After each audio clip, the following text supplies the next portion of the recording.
What defines family? Is it the name you carry, the blood running through your veins, or the walls that confine you? In a grand plantation house in Alabama, these questions were never meant to be asked. But when a secret held behind locked doors, whispered conversations, and carefully planned lies begins to unravel, the very foundation of what seemed like an untouchable legacy starts to crack. This is the story of a bloodline that couldn't be erased, no matter how deeply it was buried. A story where truth lived in the mirror, in the curve of a jaw, in the color of eyes that shouldn't have matched. And when that truth finally surfaced, it didn't just destroy reputations, it shattered the carefully built reality of everyone who thought they knew who they were. What would you do if you discovered that the person serving you at the table was your own flesh and blood? The Belmont estate stretched across nearly 800 acres of rich Alabama soil, where cotton grew thick and white under the harsh southern sun. The main house stood 3 stories tall, with white columns that reached toward the sky like declarations of permanence and power. Inside, crystal chandeliers caught the afternoon light, casting colorful shadows across mahogany furniture brought from Europe. Charles Belmont inherited the estate in 1847 from his father, along with everything that came with it: the land, the debts, the reputation, and the 83 enslaved people whose labor kept the empire running. Charles was a man of contradictions, educated at Harvard, well-read in philosophy, yet perfectly willing to maintain the brutal system that made him rich. He told himself he was a kind master, better than his neighbors who used the whip freely. He provided decent food, didn't separate families without reason, and even allowed religious gatherings on Sundays. His wife, Margaret, was a Charleston beauty who brought her own inheritance to the marriage: 30 additional enslaved people and 200 acres that bordered the Belmont land. She was religious, attending church every Sunday, organizing charity events for poor white families in town, and maintaining the image of a perfect Southern lady. She never raised her voice, never showed emotion in public, and ran the household with perfect precision. They had 3 children. Victoria, 16 years old, with her mother's delicate features and obsession with respectability. Thomas, 14, already being prepared to take over the estate, and little Anne, only 8, still innocent to the complexities of the world she lived in. Among the enslaved population lived a young man named Samuel. He was 24 years old, though no one knew his exact birth date. Such details weren't recorded for people considered property. Samuel worked mainly in the main house, serving meals, maintaining the library, polishing silver, and performing the dozens of invisible tasks that kept wealthy families comfortable. What made Samuel different wasn't his intelligence, though he was remarkably sharp despite being forbidden to read. It wasn't his quiet dignity, though he carried himself with a composure that sometimes made visitors uncomfortable. What made Samuel different was something no one dared to speak about openly, something that existed in the realm of careful glances and quickly turned away eyes. Samuel looked almost identical to Charles Belmont. Not similar, not reminiscent, nearly identical. The same strong jawline, the same deep-set hazel eyes that shifted between green and brown depending on the light, the same distinctive widow's peak in the hairline, the same build, tall, broad-shouldered with long fingers, and a particular way of tilting the head when listening. The resemblance was so striking that visiting guests sometimes did a double-take, their brains momentarily confused by what their eyes reported. But those moments passed quickly. In the South of 1847, there were truths everyone understood without needing to speak them, and some resemblances were better left unexamined. Margaret Belmont had rules. Samuel was never to serve dinner when they had guests from Charleston or Savannah, those who knew Margaret's family, and might ask uncomfortable questions. During those occasions, Jacob, an older enslaved man with graying hair and weathered features, took over serving duties. Samuel was never to be in the same room as Charles during family portraits or formal gatherings that might be photographed or painted. Margaret scheduled these events carefully, always ensuring Samuel had other duties during those times. Samuel was never to speak unless spoken to, never to make direct eye contact with Victoria, and never, absolutely never, to be seen standing next to Charles Belmont, where comparisons could be easily drawn. These weren't rules Margaret ever stated clearly. They were simply understood, enforced through meaningful looks from the head housekeeper, Dinah, a woman in her 52nd who'd served the Belmont family since before Charles was born. Dinah knew things. She'd seen things. And she understood that her survival and Samuel's depended on maintaining very specific boundaries. But there was something else, something that made the situation even more complicated.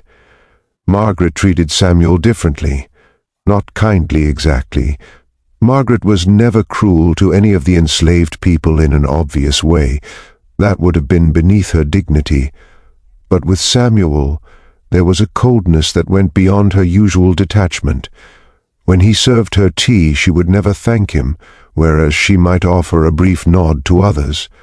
When he entered a room, her shoulders would tense almost invisibly. She would find small faults. The silver wasn't polished enough, the curtains weren't hung exactly straight, and ensure Dinah reprimanded him. It was the behavior of someone who resented an injustice they couldn't correct. Charles, on the other hand, displayed a different peculiarity. He never looked directly at Samuel, not once. When Samuel served his dinner, Charles would stare at his plate, at the wall, at his wife, anywhere but at the young man standing 3 feet away. When Samuel spoke in response to a question, Charles would nod without raising his eyes. The other enslaved people noticed. They talked about it in the quarters late at night, speaking in whispers and half-finished sentences. "The master's afraid of his own face," old Marcus said one evening, staring into the small fire they'd built for warmth. "Hush that talk," Dinah snapped, though her eyes showed she agreed. Some truths are dangerous for everyone. Samuel himself rarely spoke about it. What was there to say? He'd grown up on the Belmont estate, born to Lily, a woman who'd worked in the main house until her death from fever when Samuel was 12. Lily had been beautiful once, with smooth features and eyes that carried intelligence she'd never been allowed to use. She'd also taken her secrets to the grave. In April of 1849, everything changed with the arrival of Dr. William Harrison. Harrison was a physician from Boston, traveling through the South to study blood diseases and hereditary conditions. He developed a theory about blood types and family inheritance patterns, revolutionary ideas that wouldn't be fully understood for another 50 years. He was documenting family medical histories, looking for patterns in inherited traits, diseases that ran in bloodlines. Charles Belmont, always eager to appear progressive and scientific, invited Dr. Harrison to stay at the estate for 2 weeks.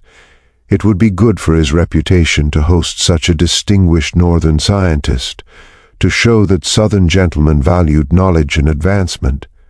Dr. Harrison arrived on a Thursday afternoon, his carriage loaded with medical equipment, notebooks, and various instruments that fascinated young Thomas.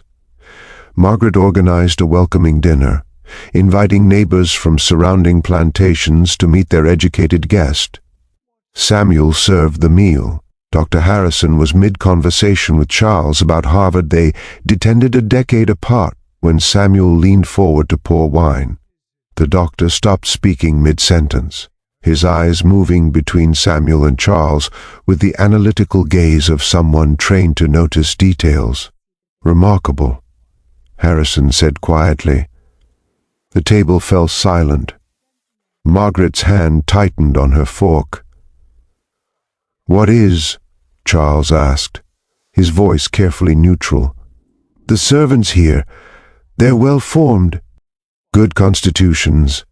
Harrison seemed to catch himself, returning to his wine. "You must ensure adequate nutrition. So many plantations neglect basic health maintenance." The conversation resumed, but Margaret had noticed that brief moment, that flash of scientific curiosity in Harrison's eyes as they moved between her husband and the enslaved man pouring his wine. Over the following days, Dr. Harrison conducted his research. He interviewed the Belmont family about their medical history, who died of what ailments ran in the family, any unusual conditions or traits. He sketched family trees, documenting patterns of inheritance. Margaret watched nervously as he worked, finding excuses to be present during his interviews, quietly steering conversations away from certain topics. On the fifth day, Harrison asked Charles an unexpected question during their afternoon conversation in the study. "Your father, did he maintain detailed records of the plantation? Medical records, birth records, that sort of thing?" "Some," Charles replied cautiously. "Why do you ask? I'm interested in hereditary patterns across generations. Sometimes studying the health of an entire estate population can reveal fascinating patterns." Harrison smiled pleasantly. "Would you mind if I examined those records purely for research purposes?" Charles hesitated. "I'm not sure they'd be useful to you. They're rather incomplete. Nevertheless, I'd be grateful for the opportunity." Something in Harrison's tone made it clear this wasn't a casual request. Charles agreed, showing him to the estate office, where decades of ledgers were kept in locked cabinets. Harrison spent 3 days in that office, and what he found began to construct a picture that would haunt him for the rest of his life. The Belmont records were detailed in some ways, sparse in others. Financial transactions were documented precisely, every purchase, every sale, every expense. Birth records for enslaved people were noted, but usually just Lily, female infant born March, or Marcus, male infant born to Sarah. But Dr. Harrison wasn't looking at the standard entries. He was looking at the gaps, the inconsistencies, the places where the careful record-keeping suddenly became vague. In March of 1825, there was an entry. Lily, aged 16, assigned to house duties. In December of 1825, several pages had been torn out. The ledger jumped from December 3rd to December 28th with no explanation. In January of 1826, there was a brief note, L confined to quarters illness. In April of 1826, male infant born, healthy, no mother listed, no name given, just that single line, unusual in its brevity. 2 pages later, Samuel, male infant, born to Lily, April 1826.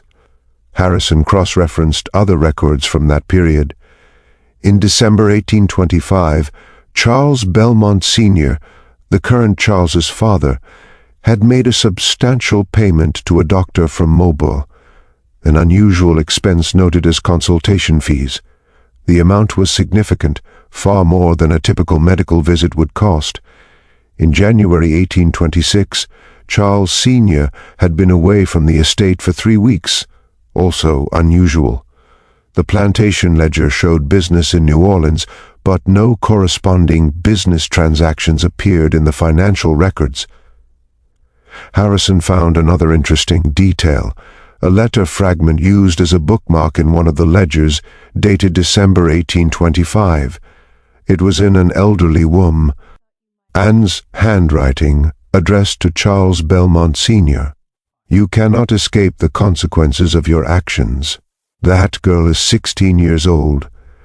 What you've done is your own responsibility, and God will judge you for it, even if the law will not.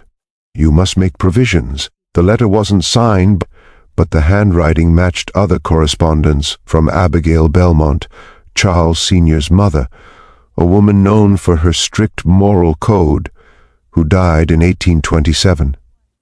Harrison sat back in the office chair, the pieces assembling themselves into an undeniable picture. Charles Belmont Sr. had fathered a child with Lily. When she was 16 years old, that child was Samuel, which meant Samuel was the half-brother to the current Charles Belmont, an uncle to Victoria, Thomas, and Anne. The current Charles had been born in 1820, making him 6 years old when Samuel was born. Old enough perhaps to have vague memories of household tension, whispered arguments, his grandmother's tight-lipped disapproval. Did Charles know? Harrison suspected he did. That would explain the avoidance, the careful rules, the way Charles navigated the house, ensuring he and Samuel were never in the same social space at the same time. Did Margaret know?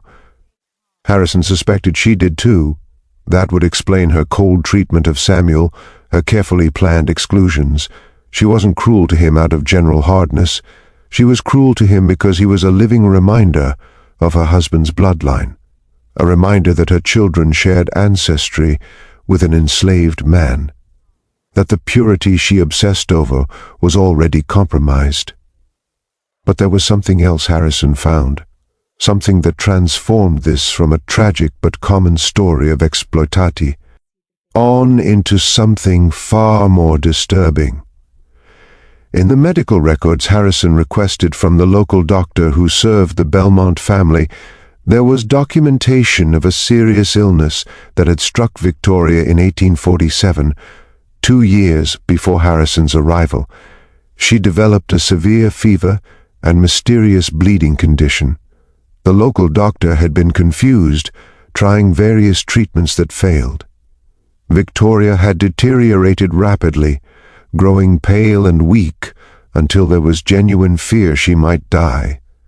The doctor's notes described a desperate attempt. Patient required blood replacement, standard leaching failed, attempted direct blood transfusion as experimental treatment.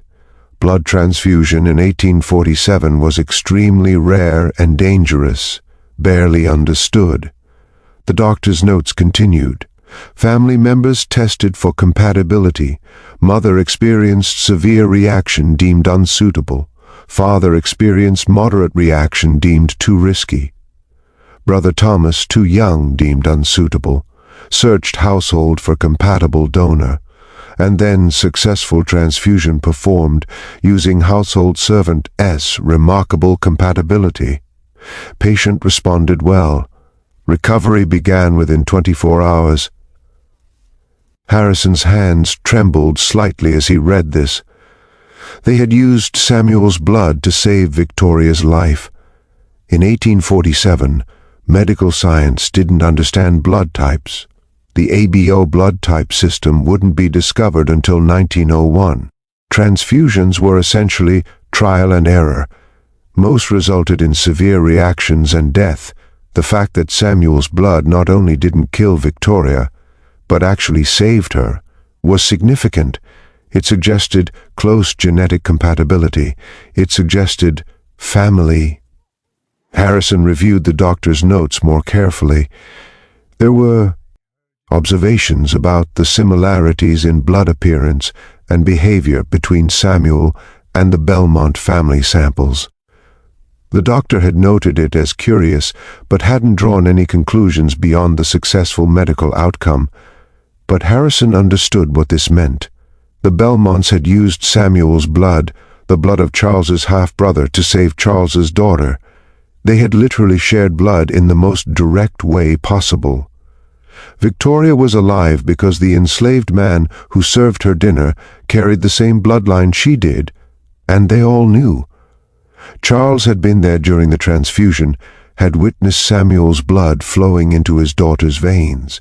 Margaret had been there watching the one person she most resented save the child she most loved. Victoria herself had been semi-conscious, but aware enough to understand what was happening. The secret wasn't just about Samuel's parentage anymore. It was about a debt that could never be acknowledged, a life saved by blood that officially wasn't supposed to be related at all. Harrison closed the medical records, his mind racing. He was a man of science, yes, but he was also from Boston, where abolitionist sentiment ran strong.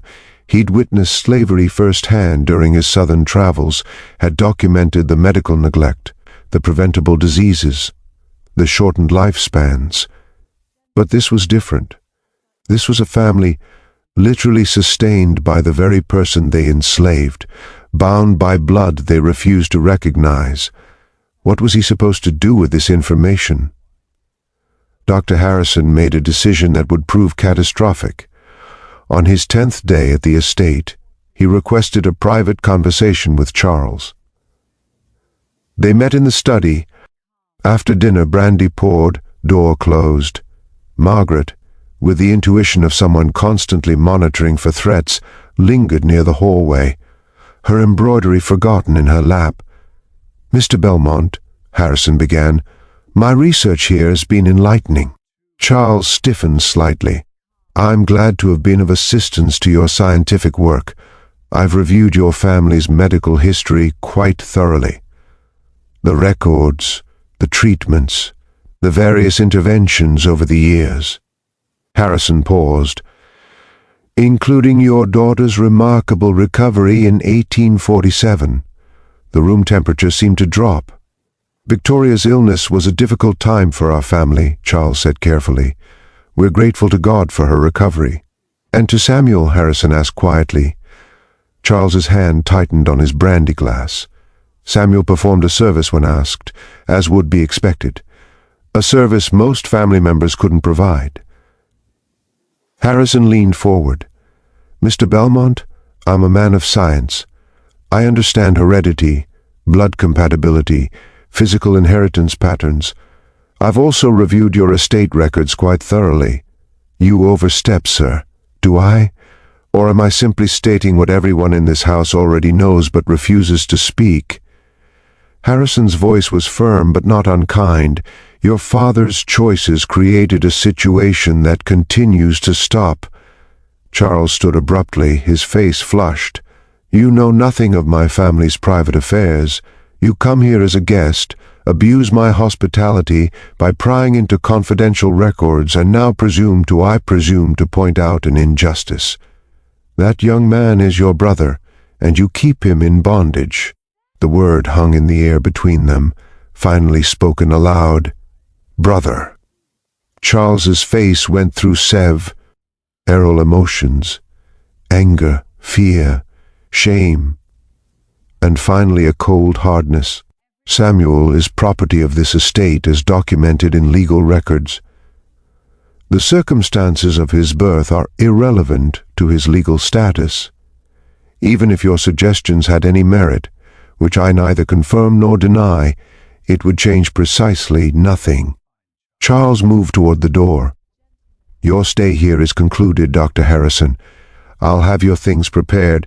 A carriage will take you to Mobile in the morning.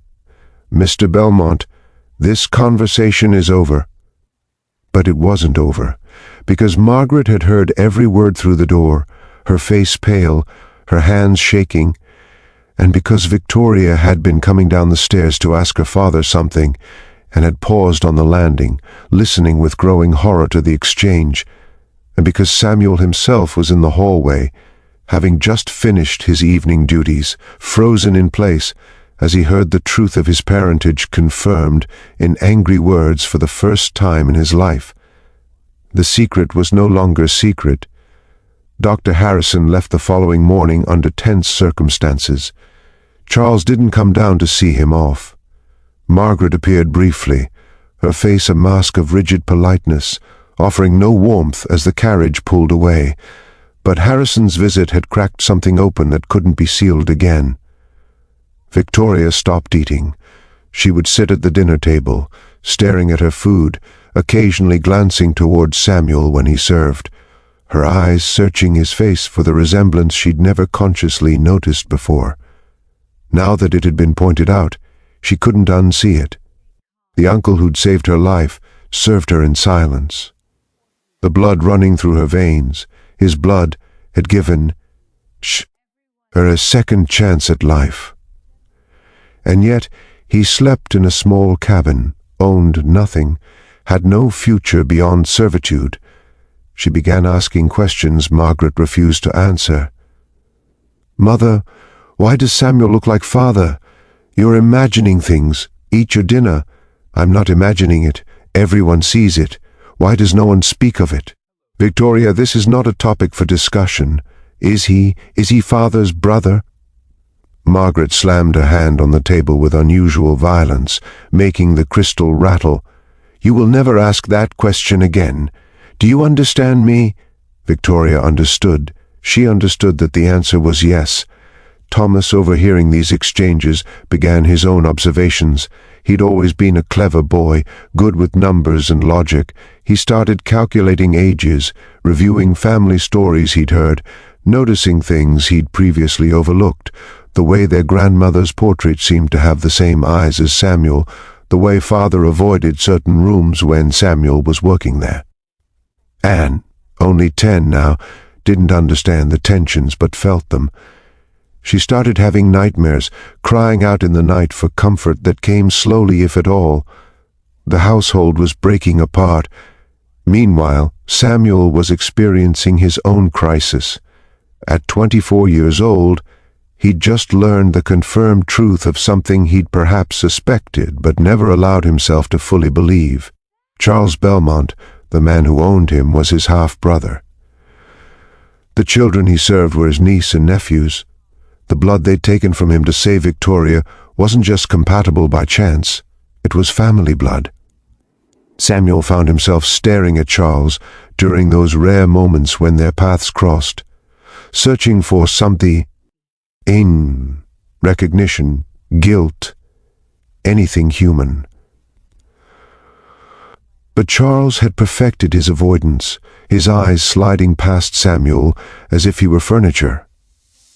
Dinah noticed Samuel's growing agitation and pulled him aside one evening in the kitchen. "You need to bury this deep," she said urgently. "Nothing good comes from this truth being out. You hear me?" "How can I pretend I don't know?" Samuel's voice was strained. "How can I? You survive. Same way your mother survived. Same way all of us survive." Dinah gripped his shoulders. "The master won't acknowledge you. He can't. It would destroy everything. His marriage, his standing, his children's future. And if you push it, if you make it impossible for him to ignore, he'll solve the problem. The only way he can—" Samuel understood. He could be sold, sent so far away that the resemblance wouldn't matter anymore, that the uncomfortable truth could be erased by distance or worse. "But they used my blood," Samuel said quietly. "They took from me to save her. And you think that gives you rights? You think that makes you family?" Dinah's eyes were sad. "Boy, it makes you useful. That's all. Don't mistake necessity for recognition." Victoria Belmont had been raised to be a proper Southern lady, obedient, graceful, concerned with reputation and marriage prospects. At 18 years old in 1849, she should have been focused on the upcoming social season, on which young men from good families might court her. Instead, she was consumed by moral crisis. She couldn't stop thinking about it. She'd lie awake at night remembering the fever, the delirium, the moment of waking up to see Samuel's face pale from blood loss as the doctor worked with his primitive equipment to transfer life from his veins to hers. She'd asked weakly, "What's happening?" And her father had answered, "He's helping you. Don't speak. Save your strength. He's helping you."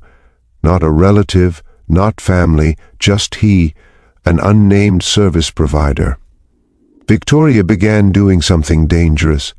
She started observing Samuel as a person. She noticed how he read titles of books while shelving them, his fingers lingering on the spines, as if memorizing words he'd never been taught to recognize. She noticed how he was gentle with Anne when the child ran through the hallways, how he'd steady her with a hand on her shoulder, and a soft, careful little miss that carried an affectionate warmth. She noticed he had their grandmother's hands, the same long fingers, the same distinctive shape to the nails. One afternoon, when her mother was at a social call and her father was in the fields, Victoria did something absolutely forbidden. She went to the kitchen where Samuel was polishing silver and dismissed the other servants. "I want to speak with you," she said quietly. Samuel looked up, alarm in his eyes. "Miss Victoria, that wouldn't be appropriate. 2 years ago, you saved my life." Silence. "I was dying and they used your blood because my own family's blood couldn't save me." Victoria's voice shook. "Why did you agree to it?" Samuel stared at the silver in his hands. "I wasn't asked to agree, miss. I was told." "But did you?" Victoria struggled for words. "Did you want to? If you'd had a choice." For the first time, Samuel looked directly at her. "You were 14 years old and dying. Whatever else is true or not true, whatever anyone says or doesn't say about who is related to who, you were a child, so yes, I would have chosen to—" "Oh, help." "You're my uncle," Victoria whispered. "I'm not anything official, Miss Victoria, and you're putting both of us in danger by saying so. It's the truth. Truth doesn't matter much when the law says otherwise." Samuel set down the silver. "You should go. This conversation can't happen." But Victoria didn't go. Instead, she asked a question that would set everything in motion. What if I could change it? What if I could make them acknowledge it? Samuel's laugh was bitter. "How? You're 18 and a woman. You own nothing, decide nothing. You're almost as much property as I am, just with better quarters. I'll find a way," Victoria said with sudden determination. "You gave me life. I won't waste it pretending you don't matter." What Victoria did next was remarkably clever for someone with no power or resources. She began with documentation. Over several weeks, she carefully removed several pages from her father's study when he was distracted, pages from the old ledgers that showed the gaps, the unusual payments, the timeline of Samuel's birth. She couldn't take too much without it being noticed, but she took enough. She also began writing letters to her Aunt Clara in Charleston, Margaret's sister, who was known for being more progressive, who'd once expressed discomfort with slavery in Victoria's presence. Aunt Clara wrote back, intrigued, asking for details. Victoria provided them in coded language, describing a situation where a family member isn't recognized as such due to circumstances of birth. Clara understood immediately. She wrote, "If what you're suggesting is true, this is a matter of profound moral consequence. But Victoria, dear child, you must understand there is no legal remedy. The law is absolute on these matters. Even if acknowledged, nothing changes legally." "What about morally?" Victoria wrote back. "What about before God? You said yourself that slavery is a sin. How much greater the sin when it's our own blood?" This correspondence continued for months. Clara, childless and wealthy from her late husband's shipping fortune, began to form an idea. Meanwhile, the tension in the Belmont household grew unbearable. Charles had discovered that Harrison had examined the old records in detail and became paranoid about what else the doctor might have found or whom he might tell. He sent letters to medical societies Harrison was associated with, carefully worded to undermine his credibility should Harrison speak publicly about what he'd discovered. Margaret increased her control over household operations, implementing even stricter rules about Samuel's duties and movements. She had him reassigned from house service to working in the fields, a punishment that everyone understood as punishment, though no one could say for what. But Samuel was not physically suited to field work after years in the house, and he began to suffer. His hands, used to careful polishing and serving, blistered and bled from the cotton harvest. His back, unaccustomed to the constant bending, developed chronic pain. Dinah protested to Margaret. "He's a house servant, ma'am. He doesn't have the constitution for field labor." "Then he'll develop it," Margaret replied coldly. "I've made my decision." Victoria watched Samuel deteriorate over several weeks, watched him come back to the main house in the evenings. He still slept in the house servants' quarters with hands wrapped in saint. Rips of cloth moving stiffly from pain. She made her own decision. In November of 1849, Victoria wrote to Aunt Clara, "I'm prepared to take action, whatever the consequences. Please come." Clara arrived in early December, her carriage loaded with trunks, announcing she'd come for an extended visit through the Christmas season. Margaret was surprised, but couldn't refuse her own sister, especially one as wealthy and socially connected as Clara.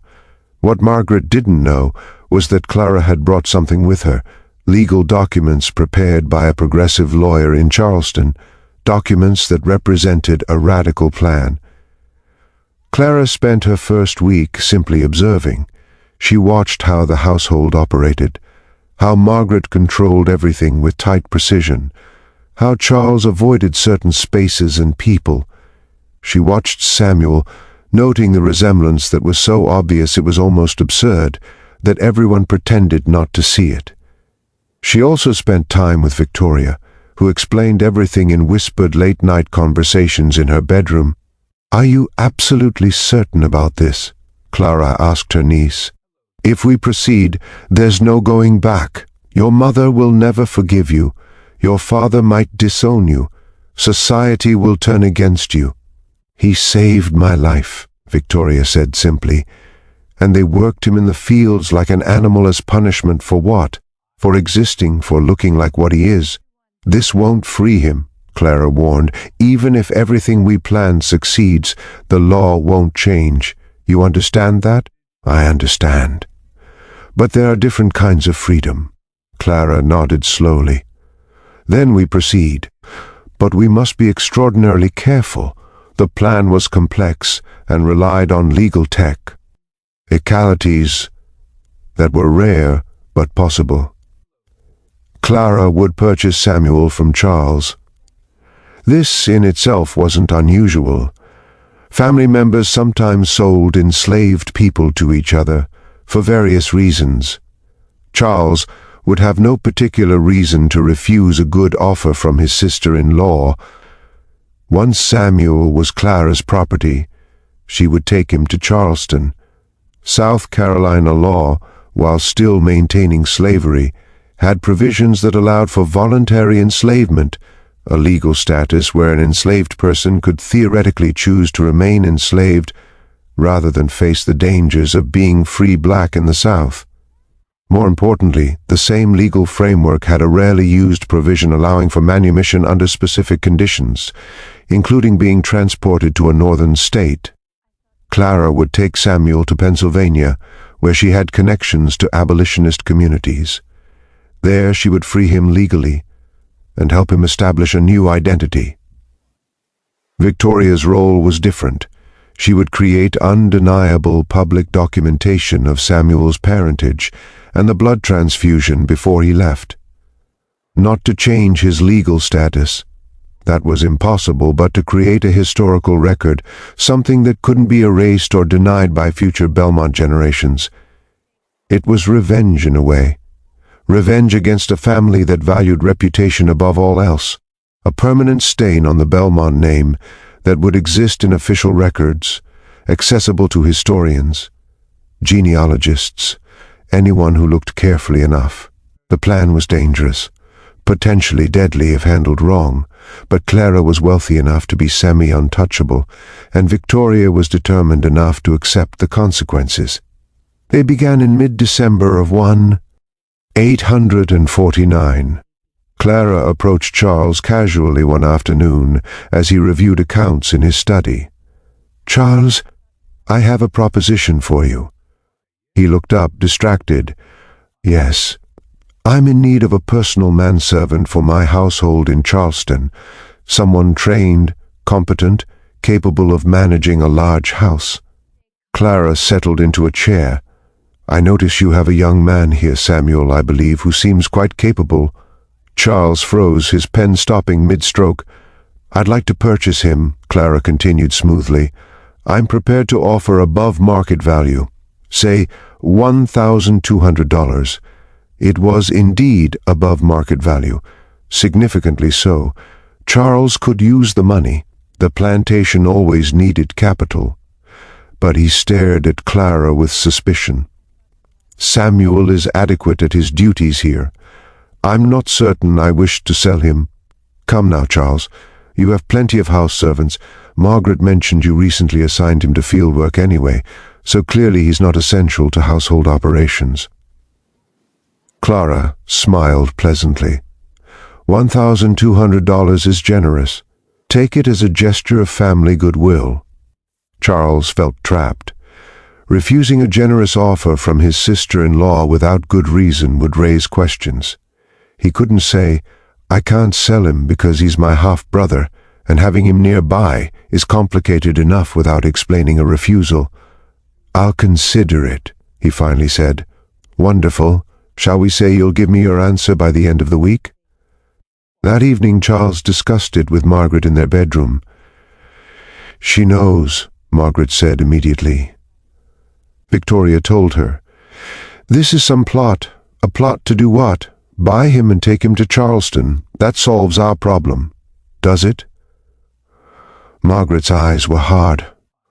"Or does it put him in the hands of someone who might free him, might give him education, might create an even bigger scandal than his presence here?" "Clara wouldn't. She's your sister. She's always been too soft on the slavery question. You know she supports gradual abolition." Margaret paced the room. "If she takes him, we lose control of the situation entirely. We don't have control now," Charles said tiredly. "Harrison knows. Victoria knows. Probably half the household knows.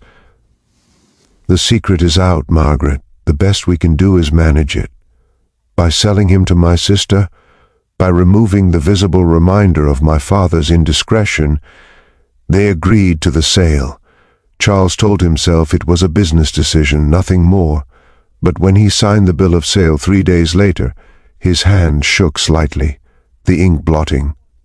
Samuel was informed he'd been sold and would be leaving for Charleston after Christmas. He received the news in silence, his face unreadable. But that night, in the servants' quarters, he wept for the first time since his mother's death.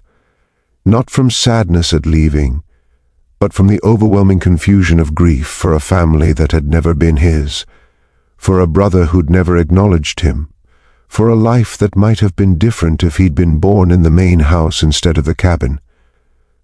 Before they left, Victoria executed her part of the plan. She went to Judge Morrison in town, an old family friend who'd known the Belmonts for decades. She requested a private meeting, saying she needed to make a formal deposition for family records. Judge Morrison, elderly and slightly confused by the request, agreed. Such depositions were sometimes made for inheritance purposes or family history documentation. Victoria arrived with written testimony she'd prepared carefully. "I, Victoria Belmont, being of sound mind, do hereby testify to the following facts for the historical record. In October of 1847, I suffered a severe illness that brought me to the point of death. The attending physician, Dr. Robert Matthews of Willow County, attempted various treatments that proved unsuccessful. As a final experimental measure, Dr. Matthews attempted a blood transfusion, a rare medical procedure. My mother, Margaret Belmont, was tested and found incompatible. My father, Charles Belmont, was tested and found moderately compatible, but the doctor deemed the procedure too risky. The enslaved person, Samuel, property of the Belmont estate, was tested and found highly compatible. The transfusion was performed successfully, and I credit my survival to this intervention. I further testify that Samuel bears remarkable physical resemblance to my father. and to my paternal grandmother, the late Mrs. Abigail Belmont. This resemblance has been noted by numerous household members and visitors over the years. It is my belief, based on documented timelines in estate records and confirmed by investigation of family correspondence, that Samuel is the biological son of my grandfather, Charles Belmont Sr., and the enslaved woman Lily, who died in 1838. This would make Samuel my father's half-brother and my biological uncle. I make this testimony not to challenge any legal arrangements, as I understand the law is absolute in these matters, but to ensure that the truth is preserved for historical record, and to acknowledge that the blood flowing through my veins, blood that saved my life, is the blood of a man denied his rightful place in our family. Signed this 22nd day of December, 1849. Victoria Belmont. Judge Morrison read the document slowly, his face growing increasingly pale. Miss Victoria, do you understand what you're creating here? Yes, sir. A truthful record. This will destroy your family's reputation. Your father will be my father already knows the truth, Judge Morrison. So does my mother. So does everyone who looks carefully.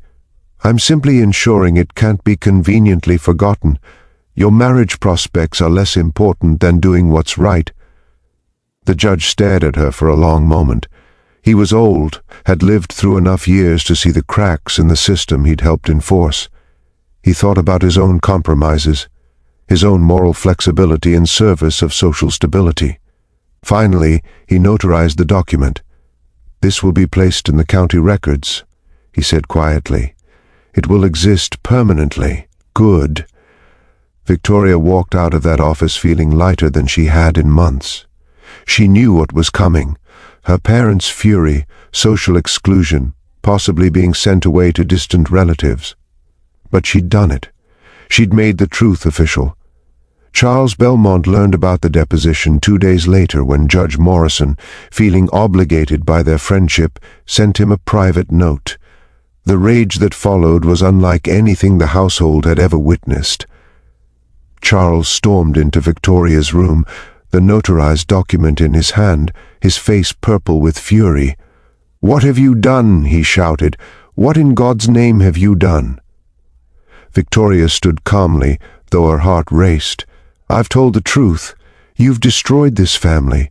You've made us the subject of gossip and scandal. Do you understand what this means?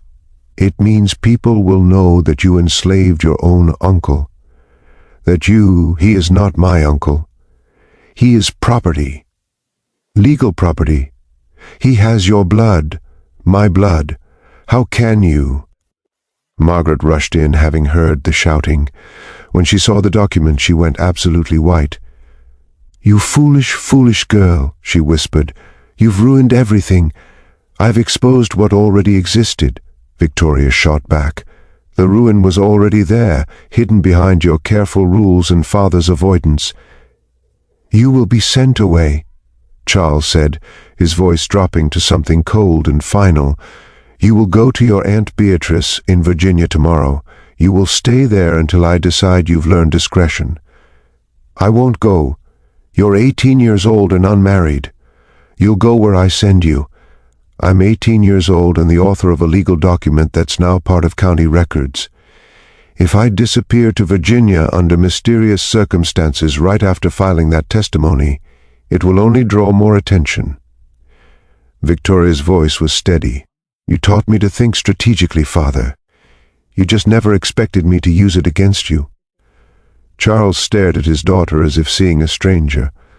Margaret sank into a chair, her perfect composure finally cracking. "Why?" she asked, her voice breaking. "Why would you do this to us?" "Because it was wrong," Victoria said quietly, "and because I refused to build my life on convenient lies." Samuel left for Charleston with Clara on December 28, 1849. The Belmont family didn't gather to see him off. Charles was locked in his study, drinking brandy at 10 in the morning. Margaret was in her bedroom claiming a headache. Thomas and Anne watched from an upstairs window, confused by the tensio. NS. They didn't fully understand. Only Victoria came outside. She approached the carriage where Samuel waited, his few possessions in a small bag. "I don't know if what I did helped or made things worse for you," she said quietly. Samuel looked at her for a long moment. "You tried to make it right. That's more than anyone else ever did. And Clara will take care of you. She's taking me north to freedom." Samuel glanced back at the house. "That's more than I ever expected. It's less than you deserve, maybe." Samuel's expression was complicated. "Miss Victoria, when you look in the mirror, you'll see my blood in you. Remember, it made you strong enough to do this." "That's worth something," Clara called from the carriage. "We need to go. The ferry won't wait." Victoria watched the carriage pull away, watched until it disappeared down the oak-lined drive. She didn't cry. She'd already spent all her tears. Behind her, she heard her father's study door slam. The fight that followed lasted weeks. Victoria was confined to her room, her meals brought by servants who weren't allowed to speak to her. Letters from Aunt Clara were intercepted and destroyed. Charles contacted every eligible family within 200 miles, making it clear that Victoria was emotionally unstable and not suitable for marriage. He was systematically destroying her future as punishment for her rebellion. But Victoria had expected this. She'd made her choice knowing the cost. What she didn't expect was Thomas's reaction. Thomas was 16 now, old enough to understand the full implications of what Victoria had exposed. At first he'd been angry with his sister for bringing shame to the family. But as weeks passed, and he watched Hi's parents' increasingly unhinged behavior, he began to question everything he'd been taught. He snuck into Victoria's room one night, evading their mother's surveillance. "Is it true?" he asked without introduction. "Is Samuel really grandfather's son?" Victoria, pale from weeks of isolation, nodded. "The records prove it. The resemblance proves it. The blood transfusion proves it. Then we enslaved our own uncle." "Yes." Thomas sat on the edge of her bed, his head in his hands. "How do we live with that?" "Father seems to manage," Victoria said bitterly. "Father is drinking himself unconscious every night. Mother hasn't smiled in a month. You're locked in here like a prisoner. Anne keeps asking what's wrong and no one will tell her." Thomas looked up. "This isn't managing. This is falling apart." "Good," Victoria said fiercely. "Maybe it should fall apart. Maybe it was built on things that deserve to collapse." Thomas left without responding, but something had shifted in him. Over the following months, he began his own investigation. He read his grandfather's old letters, reviewed estate records, talked to elderly enslaved people who'd been on the plantation for decades. Each piece of evidence confirmed what he already knew. His grandfather had fathered a child with a 16-year-old enslaved girl. Rather than free the child, he'd kept him enslaved. When grandfather died, the property had passed to Charles, along with the land and the debts and the silver. Charles had grown up knowing, or at least suspecting, and he'd done nothing. He'd kept his own half-brother in bondage, had taken his blood to save Victoria, and then punished him by sending him to brutal field work when the secret threatened to become public. The weight of this knowledge fundamentally changed Thomas. He stopped participating in family prayers, stopped pretending things were normal. He became quiet, withdrawn, prone to long walks alone. Margaret noticed. "The girl has poisoned your mind," she told him one evening. "Victoria told the truth," Thomas replied. "That's not poison. The truth is dangerous when it destroys good order. Maybe the order wasn't that good." Margaret slapped him, the sound sharp in the quiet parlor. It was the first and only time she'd ever struck one of her children. She immediately burst into tears, not from regret, but from the realization that she was losing control of her family, that the careful structure she'd maintained was breaking apart. In March of 1850, a letter arrived from Clara. It was addressed to Victoria, but intercepted by Margaret, who read it with shaking hands. "Dearest Victoria, our friend has arrived safely in Philadelphia. The journey was long but without incident. He is staying with associates of mine, good people who are helping him adjust to his new circumstances. The legal process was completed successfully in Pennsylvania. He is now a free man under Northern law, though we both understand he can never safely return south. He asked me to convey his gratitude to you. He says you gave him something he never expected to have, acknowledgement. Even if it came at great personal cost to you, he wants you to know it mattered. He's learning to read now."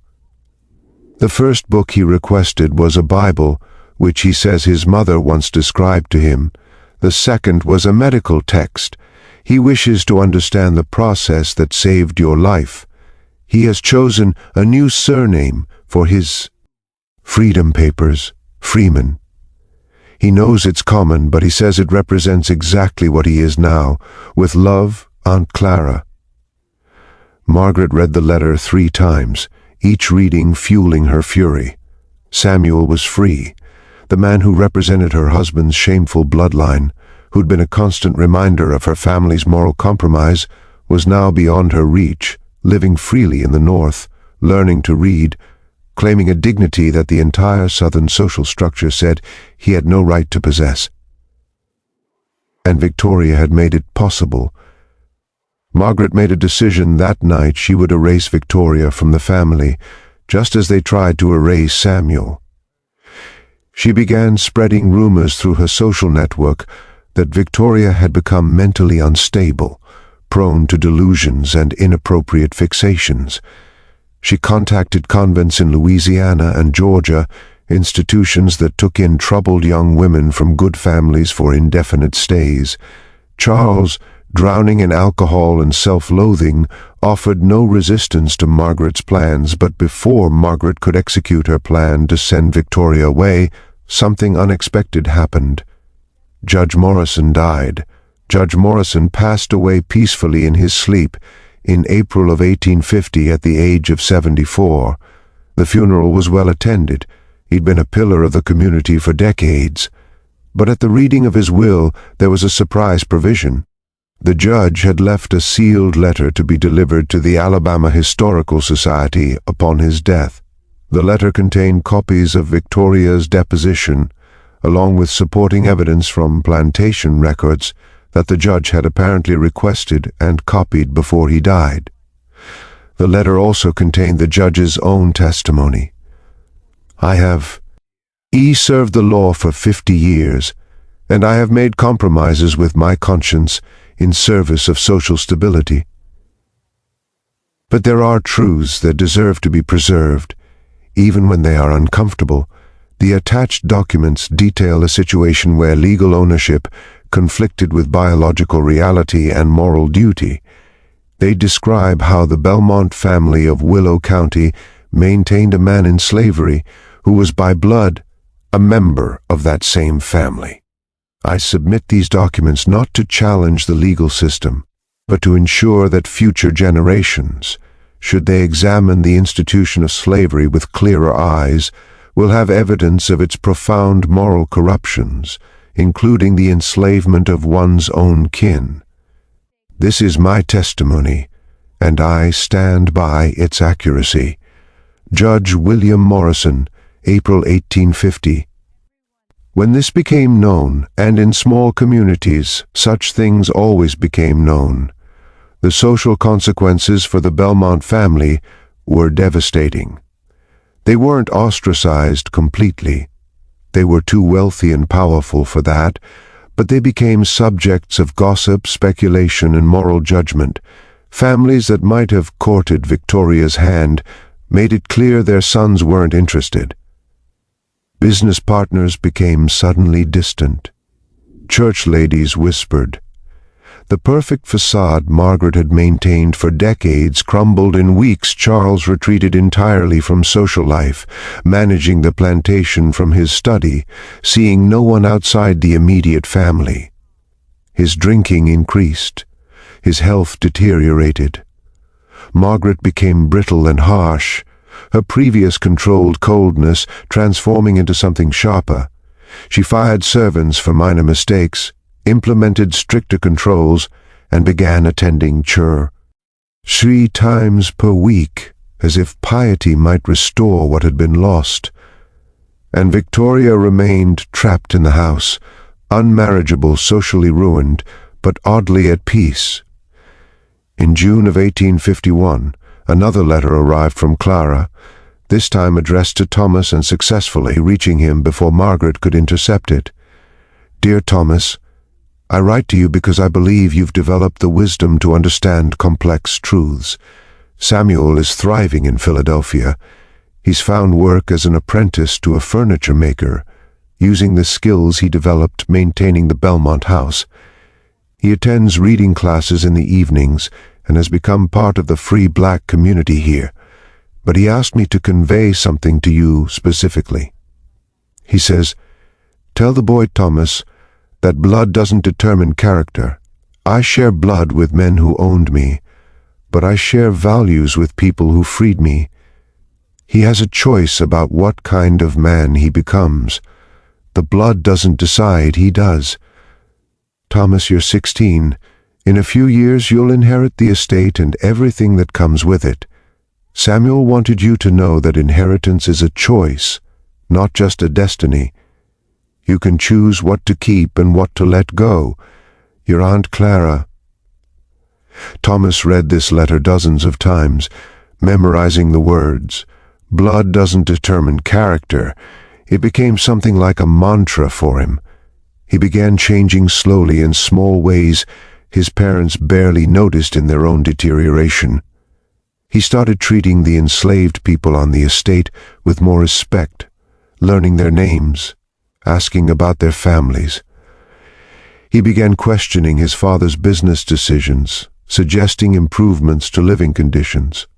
It's more efficient if they're healthy, he'd argue, using economics to mask morality. Charles, too drunk and depressed to fight much, often gave in. By 1852, Thomas was essentially managing the plantation. Charles was a ghost in his own house, haunted by guilt, alcohol, and the public knowledge of his family's shame. Margaret had withdrawn into religious mania, hosting prayer groups, donating money to missionary societies, seeking some kind of redemption through performance of piety. Victoria remained unmarried, now 21, past the prime age for marriage. She spent her time reading, writing, and teaching Anne about the realities of the world they lived in, lessons in truth rather than the comfortable lies their mother preferred. And in Philadelphia, Samuel was building a life. He'd married a free black woman named Ruth, a seamstress with her own business. They had a small house in a mixed neighborhood. Samuel had finished his apprenticeship and was working as a skilled furniture maker, his pieces known for their quality craftsmanship.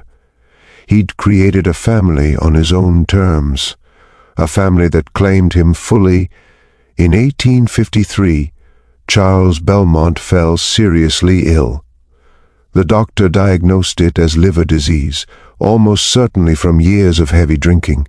Charles deteriorated rapidly, his skin taking on a yellowish tint, his body weakening until he could barely leave his bed. Thomas, now 20, managed everything: the plantation, the finances, his mother's increasingly erratic behavior, his sister's welfare. On a July evening when Charles knew he was dying, he called Thomas to his bedside. Margaret was at church. They were alone. "There are things you need to know," Charles said weakly, "before I'm gone." "I know about Samuel," Thomas said quietly. "Everyone knows now, not just about him, about the choices I made." Charles struggled to breathe. My father put me in an impossible situation. When he died, Samuel was 10 years old. I was 27, newly married to your mother. The estate was in debt. I had responsibilities. You could have freed him and done what? Sent a 10-year-old into the world alone. Free black children had no prospects, no safety. He'd have been re-enslaved by someone else or starved. Charles coughed painfully. I told myself I was protecting him by keeping him here. Were you? Charles closed his eyes. I don't know. I stopped knowing what was true and what was convenient somewhere along the way. When Victoria got sick, you used his blood. I did. And I've never felt more like a monster. Charles's voice broke. He saved my daughter, and I couldn't even acknowledge him. I couldn't even say thank you, because saying thank you would mean admitting the relationship. And admitting the relationship would mean admitting you'd done wrong, admitting everything I'd built was wrong. Charles opened his eyes, looking at his son. Thomas, when you inherit this place, you'll face the same choices, the same system, the same impossibilities. I'll make different choices. Will you, when it's your children's futures at stake, your reputation, your economic survival? Charles grabbed Thomas's hand with surprising strength. The system doesn't forgive morality, it punishes it. Then the system should change. Charles laughed bitterly. You sound like the abolitionists. It'll take a war to change this boy. Maybe not in my lifetime, but in yours. And when it comes, this whole world will burn. He died 3 days later at the age of 47. His final words, incoherent mumblings about blood and brothers and debts unpaid. At 20 years old, Thomas Belmont inherited a plantation, 83 enslaved people, substantial debts, and a family reputation in tatters. The first thing he did was review every record his father and grandfather had kept. He understood now that history was what you documented, what you preserved or destroyed. His grandfather had tried to erase Samuel by keeping minimal records. Victoria had countered by creating undeniable documentation. Thomas decided to continue Victoria's approach, create truthful records. He began documenting everything about the people enslaved, on his property, full names, family relationships, skills, histories. He recorded births with both mother and father listed when known. He recorded deaths with causes and details. He created a comprehensive record of lives, rather than just property inventories. His mother was horrified. You're making them seem like people.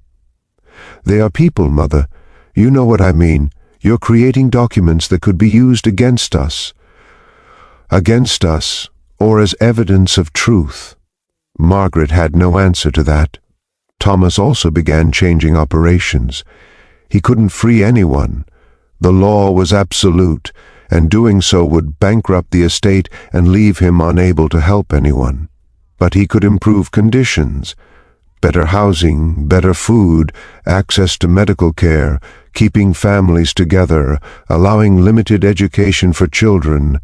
He knew these were small mercies within an immoral system. He knew he was still complicit. But he also knew that immediate total abolition wasn't within his power. The law, the economy, his responsibilities to his family all constrained him. I'm trying to be less evil, he confessed to Victoria one evening. I know that's not the same as being good. It's more than Father managed, Victoria replied. In 1854, Victoria finally received permission to correspond directly with Aunt Clara and Samuel. The letters that went back and forth over the next few years created a strange kind of relationship, family members separated by law and distance, connected by blood and circumstance. Samuel wrote about his life, his furniture business growing, Ruth giving birth to a daughter they named Grace, his involvement with the Underground Railroad, helping others escape bondage, his continued education. Victoria wrote about the plantation, the changes Thomas was implementing, their mother's declining health, Anne's education, the rumors of sectional conflict growing between North and South. They never used the words uncle and niece in the letters, some caution still operating even at distance, but the relationship was clear in the care of the words, in the details shared, in the mutual recognition of connection. By 1857, the political situation had become impossible to ignore. The conflict over slavery was tearing the country apart. Thomas attended political meetings where men spoke openly of secession, of war, of defending their way of life against Northern aggression. He sat silent in these meetings, thinking about Samuel in Philadelphia, about the 83 people whose labor funded the very chairs these men sat in while planning rebellion. Victoria, now 26 and resigned to spinsterhood, had found a different kind of purpose. She'd begun teaching the enslaved children on the estate to read secretly in direct violation of Alabama law. If discovered, she could be imprisoned or fined. She didn't care. If the system is already breaking, she told Thomas, then its rules don't bind us anymore. Margaret discovered the illegal school in late 1857 and had a complete breakdown. She'd spent years trying to contain the damage to the family reputation, and now her own daughter was openly violating the law. "You're insane," Margaret screamed. "You've gone completely insane." "No, Mother, I've become sane." Victoria stood calmly in the face of her mother's hysteria. "You're the one who spent decades pretending family wasn't family, pretending blood wasn't blood. That's insanity." Margaret collapsed, and the doctor was called. He diagnosed nervous exhaustion and prescribed rest and laudanum. Margaret took to her bed, where she would spend most of the remaining years drifting in and out of drugged sleep. The family had fractured completely. Thomas managed the estate with increasing doubts about whether he even wanted to preserve it. Victoria ran her illegal school and corresponded with abolitionists. Anne, now 16 herself, was caught between two worlds, raised in the old system but educated by her sister in new truths, and then Fort Sumter was fired upon in April 1861. The war had begun. Thomas was immediately pressured to volunteer for the Confederate Army. Men his age, he was 28 now, were expected to fight to defend their homeland against what was termed Northern invasion. He delayed, making excuses about needing to manage the estate, caring for his ill mother, but the social pressure was immense. Finally, in August of 1861, he accepted a commission as a lieutenant, more to stop the questions than from any conviction. Before he left, he did something extraordinary. He created a legal document properly witnessed and notarized, declaring that upon his death, all enslaved people on the Belmont estate would be immediately freed with provisions for them to receive parcels of land from the estate to start their own lives. It wasn't manumission. He legally couldn't do that under Alabama law. But it was a will, and wills had legal weight. "If I die in this war," he told Victoria, "the system dies here too." "Don't die," Victoria said fiercely. "Come back and dismantle it yourself." Thomas smiled sadly. "I'll..."